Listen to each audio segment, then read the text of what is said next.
الله أكبر لاحق الكفران، ملك الملوك وقاسم الطغيان، سبحان من ملك الوجود جميعه، فهو الملك بلا شريك ثاني، سبحانه وبحمده وتقدست أسماؤه وهو العظيم الشان.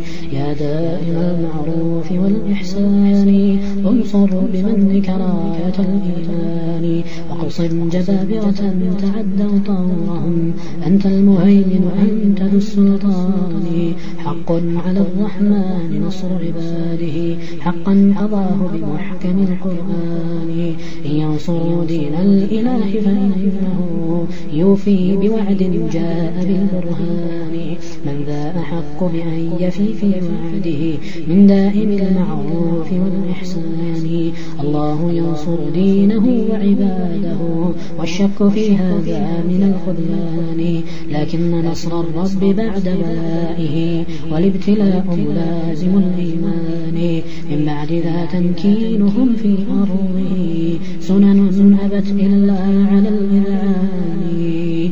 قولوا لرايات الكفور الجاني، إن تخفقي فبنفخة الشيطان، كالنار هاجت ثم آخر أمرها ساف الرماد وراثة النيران. جاء الكفور بحده وحديده، متيمما لشواهق الأفغان، حنق وغيظ ليس يقدر قدره، والدين باعث ذلك العدوان. الدين ليسوا يرتبون قيامه، إلا ليبقى تحتهم سفلان، تكفيرهم إرهابهم وجهادهم، هذا الحرام بملة العقلان. تبا لعقل شارد عن ربه، العقل يهدي للهدى الرباني، فإذا رأيت العقل خالف شرعنا فابصق عليه لا تكن متواني، وإذا رأيت العقل مال لكافر فالزيغ أوجب أن يكون تداني.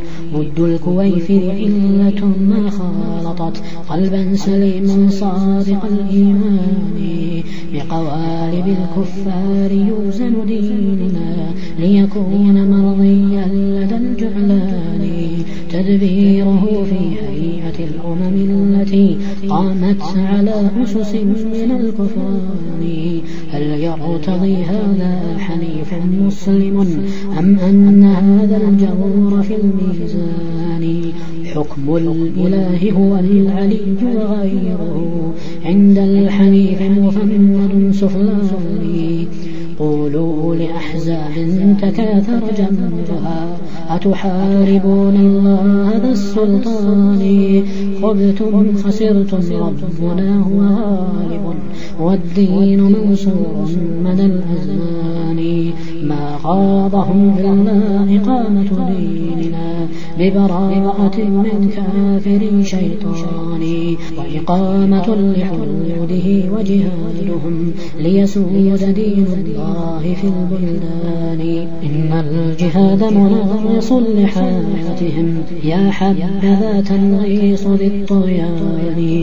إن الجهاد لكافر متمرد حق علينا جاء في القرآن.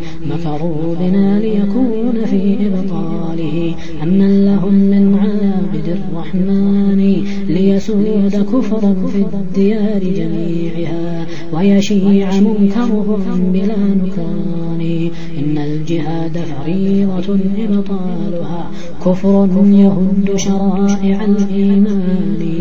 يا ذروة لسنان دين قيم صارت جهالة فاتن فتان. زعموا فسادا في الجهاد وإنما ترك الجهاد مزلزل البنيان. بنيان دين غيره لا يرتضى، وهو الختام لسائر الأديان. حتى متى وإلى متى، والأمر جد وليس فيه تواني. أترى المثبط صادقا في نصحه، لا والعزيز منزل القرآن. يا أمة استمرأت ما شانها، واستنكرت ما ليس بالنكران. العزنا في ذلنا كلا ولا تدبير أمر الدين بالغلمان. كل يظن إصابة في رأيه، هذه الأماني والهدى رباني. الأمر يعزم والمثبط قاطع طرق الهدى ومسالك الإيمان. من كان يؤمن بالإله ونصره للدين ليس يهد بالأركان، بل إنه متوكل مستبشر متسبب لهزيمة العدوان. والنصر يأتي من ولي ناصر والأمر موكول إلى الرحمن. والكافرون مرادهم إضلالنا وضلالنا أمنية الشيطان. هم حاربوا الرحمن في إلحادهم وشرورهم في سائر البلدان. أصنام بوذا غاضهم تكسيرها، موتوا بغيظ دائم الأزمان. هدم القبور على الكفور مصيبة ومصابه بتحجب النسوان. وفواحش والخمر ذاك ربيعه لا يرتضي عنه بديل الفاني. وحدود شرع الله توجب غيظهم ودوا شيوع الكفر والعصيان. لم يرض رب العالمين بوصفهم بسوارح تنقاد بالأرسان، بل هم أضل وشر من وطئ الحصى، ليسوا كفئران ولا جرذان. شر الدواب الكافرون وليس ذا قول تقوله بنو الإنسان، بل ربنا بكتابه جل لنا أوصافهم في غاية التبيان. نجس ورجس خاب من والاهم، لا سيما أمريكة الصلبان. يا دولة الجبروت والطغيان، آن الأوان لترغمي وتهاني. والغيظ يشفى منك دون تمنع، وتري عواقب صولة الطغيان. المؤمنون قلوبهم بتطلع لحلول موعود من الرحمن، أن يبطش الجبار فيك لنشتفي وتقر أعيننا بنصر داني. يا دولة بطرت وعم فسادها في جونا والبحر والبلدان، وكأن ربك زائل عن ملكه ومقلد لك كامل السلطان. يا دولة نضجت وحان حطافها، يا رب اجعلها سدوما ثاني. يا رب طهر أرضنا وبحارنا من كل كفار غوي جاني. يا دولة نسيت قويا فوقها، عاد تقول لك احذر الديان. وثمود قبلك انظري آثارها، خمدت كأن لم تغن بالأزمان. فرعون قبل وقوم نوح قبله، وسدوا أختك ربة الذكران. الدعارة والعهارة والخنا، قد صرت عارا في بني الإنسان. يا دولة بطرت معيشتها هنا، خافت عقوبات من الديان. خلعت رداء حيائها وتكشفت حتى تعدت رتبة الحيوان. بوئي بسخط عاجل ومؤجل، ما أنت إلا نائب الشيطان.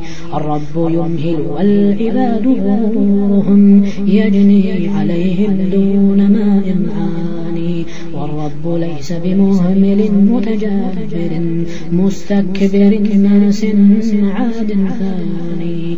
يا قومنا توبوا فإن ذنوبنا هي صانعات سلاح بالكفران.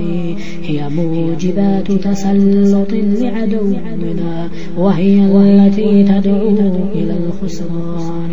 هي جرأت أعداءنا فاستأسدوا لما تبدل عزنا بهوان. ما بيننا والكافرين تعايش كلا ولا بد لذي الطغيان نبرأ إلى الله الجليل من الذي هو ملحد أو عابد الأوثان والمؤمنون عدوهم ما غرهم بل جاهدوه بعزة الإيمان مولاهم رب عزيز قاهر فوق العباد وعز ذو السلطان هو ناصر هو حافظ هو قادر وهو الحكيم ومولي الإحسان من كان من حزب الإله فإنه لا شك غالب عابد الصلبان الله يشكر للعباد صنيعهم ويثيبهم نصرا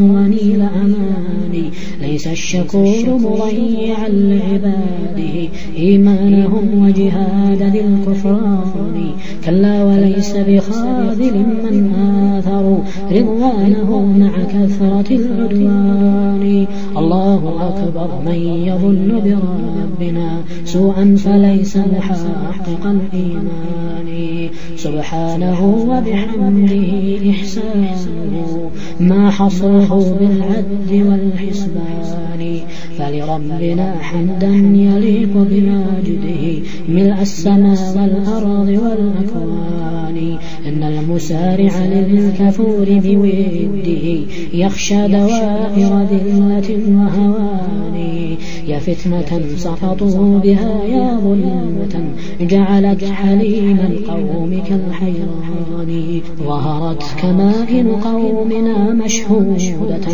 لما ابتلوا بالكافر الشيطان واليوم دين الله أقبل نصره بعد ابتلاء سنة الرحمن يا رب ما أمل بغيرك نافع أنت الكريم وأنت ذو الإحسان اهزم عدوا للديانة ماحق إفساده في الأرض كالطوفان بل إنه بفساده وبشره قد زاد إضرارا على النيران مزقهم يا رب كل ممزق واخذلهم يا رب كل أواني أنت العليم بحالنا وبحالهم أنت الحكيم وأنت ذو السلطان ما ينقم منا سوى توحيدنا وإقامة لشعائر الإيمان